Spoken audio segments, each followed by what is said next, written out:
Part 1. The greatest sources of our suffering are the lies we tell ourselves. Elvin Simrad. We live in a world singularly obsessed with logic. Starting in kindergarten, a catechism of rationalism molds us into computational beings. Throughout our education, we are driven to gather ever more information so as to fit into a society that is already severely information overloaded. Save for the odd course in actors training or Jungian psychology, institutional learning does nothing to sharpen our emotional intelligence. And completely missing from formal education is any legitimate training to advance our intuitive capacity, which is not even acknowledged to exist. Creativity does not come through logic. It comes through intuition. Powerful emotions then cast its raw material into a vessel for unresolved anguish and shape it into artistic form. Insofar as logic enters the process, it arrives last, like the engineering firm tasked with determining the structural integrity of what it has been handed by nature. It is from intuition that three primal forces call us to write: one personal, one social, and one from the realm of myth and mystery. To recognize these forces and harness their energy, we must first understand what they are and why they call us. The personal call to write lures us into a story to wrestle with unfinished business in our own psychology. Here, a private inner voice taunts us with secrets so tightly held that not even the writer knows exactly what they are or why they have come. Yet we are also drawn to write by a social call, which drafts us into the archetype of artist to spin a single thread of our generation's collective dream. Millions of artists each contribute their thread to the grand tapestry of our generational struggle by depicting our society in all its shame and glory. The mythological call to write beckons us through a mysterious, primal drive, carrying us beyond our private selves or even our sense of the collective. It compels us to reach for the unreachable in order to discover something far greater, nobler, and more meaningful than any identity we might claim. These three primal forces call to us from out of the deep unconscious through the daydreams of stories. Like dreams by night, they carry symbols into the unconscious mind to be encountered and deciphered through the labyrinth of myth. The next three chapters sharpen our attention to the call to write. Chapter 1. The Personal Call. I will never forget the moment when I first realized I had exposed myself to the world through a play. By Call was my second play, produced by a small theater company in Portland, Oregon. A newspaper article about a 16-year-old girl inspired the story. Nestled into Portland's surrounding farm country is a tight-knit Russian Orthodox community of old believers. Their ancestors had left Siberia 100 years before, outrunning religious persecution by the Tsar. Even over the course of a century, the community has never integrated into American culture. They remain apart, speaking and dressing like Russians in the wilds of Siberia a century before.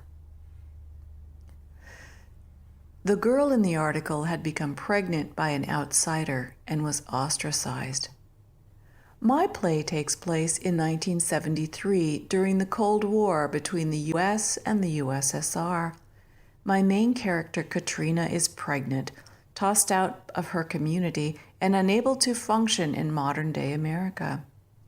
Driven by desperation, she jumps onto a Russian grain freighter in Portland and asks for asylum. Her simple plan becomes horrifyingly complicated when an army of outraged diplomats descends on the ship to demand her return. The Russians refuse, and a media spectacle ensues. Since the Old Believers do not register their children's birth, the Americans cannot prove her citizenship. Neither can the Russians prove her asylum status. The battle for possession of Katrina becomes a symbol of the bitterness between the U.S. and the USSR, and a wrenching emotional struggle about what it means to be a Russian or an American. It never occurred to me that this could be my story. I'm American of largely English ancestry whose lineage grants me membership in the Daughters of the American Revolution. I was not from a farming family and was well into my 30s before I wrote By Call. Yet as I heard the lines spoken by the actors, I felt the whole world was hearing my story. In the post-production audience discussion, I fought a torrent of tears, trying to conceal the truth of my shameful past. By Call is a play about someone dislocated from an old world community who is disoriented in the contemporary world. That is very much my story. I was part of the first generation of a Kentucky clan to be born outside of Appalachia. Although I lived in a city on the West Coast, the world inside my home was pure Kentucky in its faith, language, food, customs, and dynamics. Just as my Russian protagonist was kept from mingling with outsiders, I too was discouraged from making friends of non-relatives in the tradition of my clan back east. My protagonist became pregnant, then exiled at 16, the same age I was when my mother's mother led me into marriage to a man in his 20s. Katrina could not read or write English. Neither could I read the marriage license that my mother signed granting permission for the matrimony. In the sickening moment she scribbled me away, I desperately wanted someone with diplomatic authority to descend upon the small party at the county clerk's desk inside the courthouse and object to the sale of me. No one came, and no one ever would. As I wrote that play, the personal call to write taunted me with symbols masking real struggles. It was a deeply private attempt to resolve the agony of that ceremony buried long ago. Recognizing the psychological block triggering By Call was challenging, since that experience was too painful to confront in the naked light of conscious reality. That, of course, is why stories come to us in dreamlike images, waiting patiently for the truth behind them to be discovered. Not long after By Call was produced, I recognized a similar personal call in the work of one of my students. Tevin, a pseudonym, set out to draft a screenplay about an unsympathetic man who abandons his wife and baby for the life among his street gang. Tevin had once been a teenage gang member himself, but left that life for higher moral ground after the birth of his own son. Tevin's screenplay Bloodlines, also a pseudonym, seemingly wrote itself for about 25 pages before dragging and ultimately collapsing by page 40, a typical progression for screenwriters. Tevin was surprised when I asked him if his own father had abandoned him for a gang. Indeed, his father had. It grieved Tevin to learn that instead of adding vitality to his story, the villain he modeled after his father weighed the story down until it ground to a standstill in a puddle of lifeless melodrama. I challenged Tevin to see the villain as himself. "I would never abandon my son," he screamed. "Then you can't write this story," I replied. In defiance of my prediction, Tevin returned to his script. After several weeks of struggle, he stopped coming to class. But the story would not give up on him. It stalked him day and night. Tevin languished in the paralysis of writer's block, growing ever more desperate to tell the tale that would not reveal itself. Finally, he came back to class and sheepishly asked what to do. The answer was simple. He had to identify with his father. "I can't," he said. "What if your old gang's rival suddenly decided to menace you?" I asked. "What if your own son was in danger because of your presence in the home?" "I'd leave," he said, "but only to protect my son." "You are a step closer." "No closer," he insisted. "My father did not leave to protect me. He left because all he cared about was himself." "But you can conceive of the feeling," I said. Tevin did not appreciate my insight, nor did he appreciate his assignment for the next week, to contemplate what would make him leave his son. On the following Saturday, in the space of a few seconds, Tevin's writer's block abruptly vanished when he was confronted with a devastating truth about himself. He was working in his front garden with his 2-year-old son at his side when a car backfired. Mistaking the blast for a gunshot, Tevin dove under the porch. When he came to his senses, he saw his son standing alone in the yard, staring at him in confusion. "He wasn't old enough to understand," Tevin said. "But I did. I left him alone in the worst possible circumstance. Now I know why my father left. He'd rather look bad than weak and stupid." Tevin had abandoned his son for only a few seconds, while his own father had abandoned him for an entire childhood. Even so, those few seconds were enough to change Tevin's writing and his life.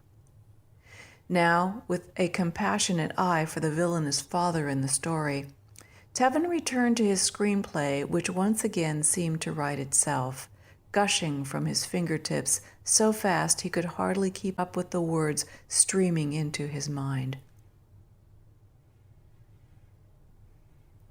Tevin's first attempt at the story had offered him a safe distance to pursue and slaughter his personal villain. This left him with little more than a child's angry crayon drawing rather than the commanding story that was trying to surface. After his epiphany, Tevin's story transformed into an entity of its own and became fully realized, belonging now to itself rather than the hurting inner child of its author. Early work typically fails to get finished, published, or produced because it tends to be blindly and notoriously autobiographical with distorted villains and angelic heroes. Veteran writers look back upon their early work with humor and embarrassment, knowing that the more horrible a villain is, the more the writer has exposed a personal story. Realistic stories, however deeply fictional and fantastical they might be, are ultimately about the pain of shattered relationships. Of course, it is not necessary, wise, or advisable to attempt to repair a destroyed or dangerous relationship in order to write a story inspired by its pain. Writing a powerfully believable story only requires the writer to understand the truth of that relationship and what the story is asking of that truth. In other words, writers need to see both sides of the story with equanimity. The creative act asks writers to let go of logic, receive intuition, and deeply feel emotion. In the Western world, we are so out of touch with our own emotional being that we struggle to even identify which feelings are coursing through us. The American poet Robert Bly lamented that most Westerners are unable to distinguish or even find the words to discriminate between despair and depression, irritation and anger, or between sympathy and empathy. Human emotion is too complex and varied to comprehend through logic alone. Scientific study of emotion does nothing to teach us how to develop our emotional intelligence to live full emotional lives, let alone orchestrate them to develop powerful characters.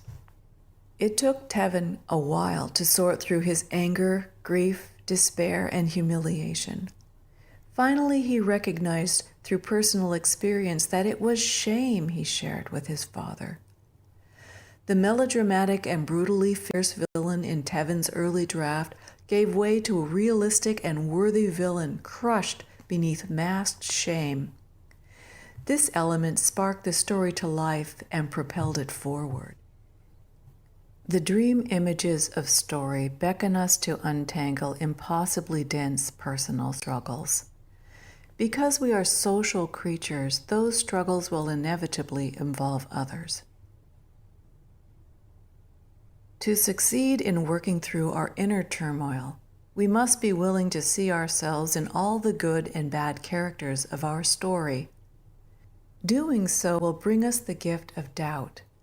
Through doubt, we grow weary of the stale narrative we have been projecting onto the world and open our minds to something truly new.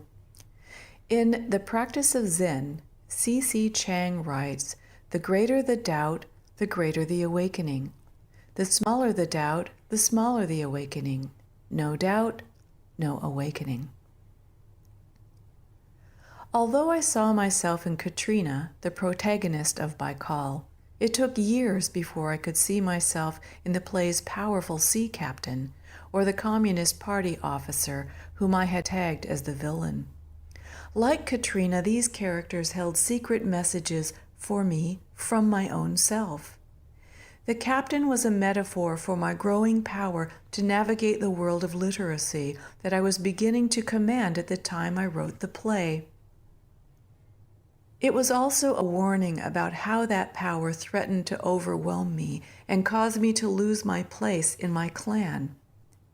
Likewise, the evil Communist Party officer reflected my family's propaganda, which followed me everywhere and infiltrated my every thought, with the mantra that my schooling was a waste of time and resources.